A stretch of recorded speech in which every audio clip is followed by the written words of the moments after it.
snow had come to the island of Sodor once again. Christmas was near, and everyone was busy. The snow fell heavily and was all over the island. People and everyone were busy, delivering passengers and parcels up and down the lines.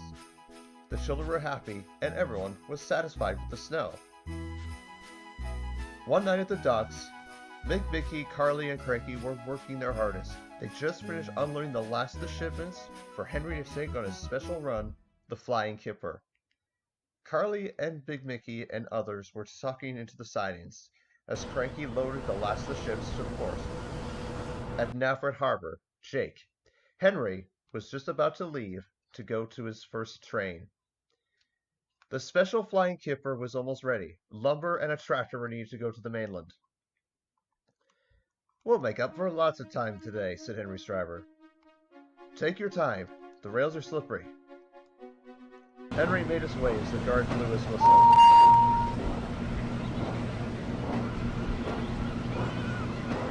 He zoomed through Napa Station and onto the main line.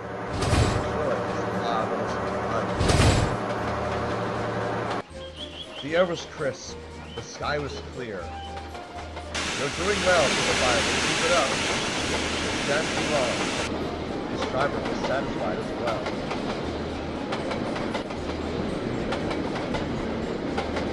They were going nicely as they went to the station.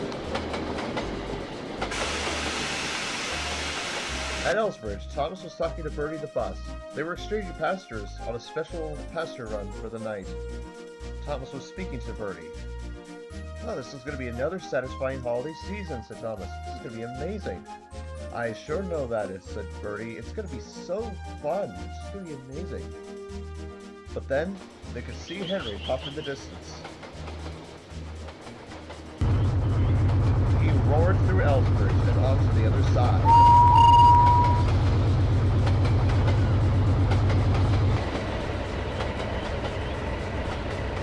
"Oh my," said Terence. That sounds like a smelly kipper."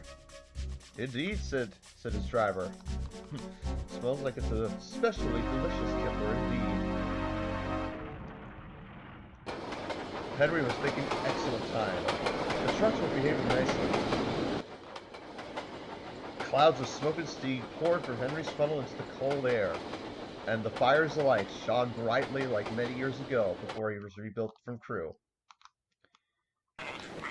He then zoomed for Wellsbridge Station where Edward and Duck were resting for the night.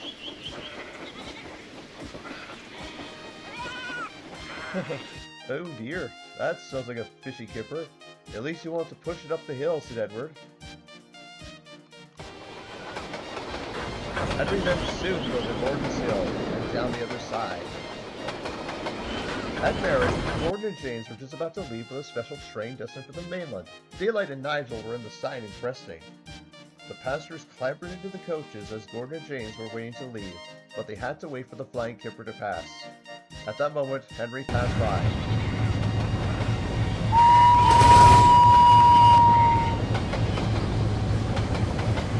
"That smells delicious," said Toby as he was taking on water at the water tower. Henry was doing a nice job with the kipper, but then it happened. "Your injector's failing." The driver shut off steam. Henry had to stop in the middle of the line, just before the viaduct.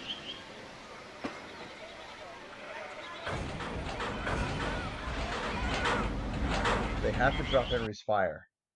"We're gonna have to drop your fire, Henry. We can't go any further. We're gonna have to get some help." "Oh no, this is gonna be serious," said the fireman.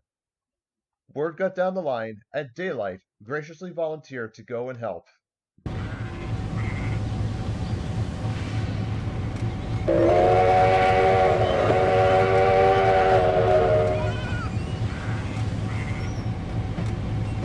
But as Daylight left the siding, there was trouble ahead.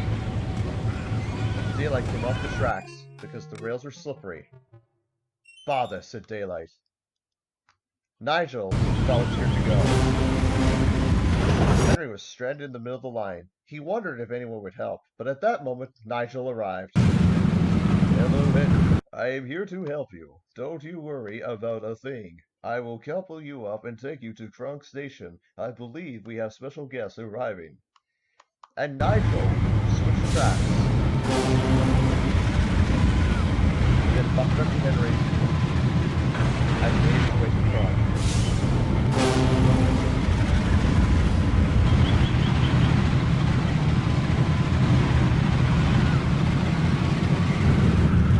Nigel was doing excellently despite the fact that the size cars were not capable of pulling the amount of trucks that Henry was pulling.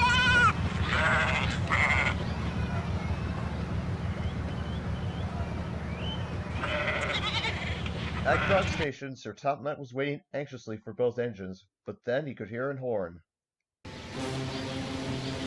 Nigel pulled into the station just in time. I am here, sir, just in the nick of time. Here is Henry and the Flying Kipper, as requested. Nigel, I am so proud of you. Oh, I feel terrible for daylight. I shouldn't even have to send him. He's not built for that configuration. But anyways, I'm very proud of you, Nigel. You did excellently. Why, thank you, sir. Henry will have to go to the works to get his ejector looked at. It must have been frozen over. Don't tell James that. He wouldn't hear the end of it. But regardless, I'm happy that you were able to get the Kipper here safely. But you're going to have to take the Kipper the rest of the way into the mainland. Will you be able to do that, Nigel? Nigel agreed, and arrangements were made. On your way there, you must drop Henry off at the works. I will certainly do that, sir. Anything for a friend. Do not worry about it, sir. I will make sure that the job gets done and right on time. Sir Topmat was satisfied. Henry thanked Nigel for his assistance, knowing that this was the most Christmassy night on the island of Sonar.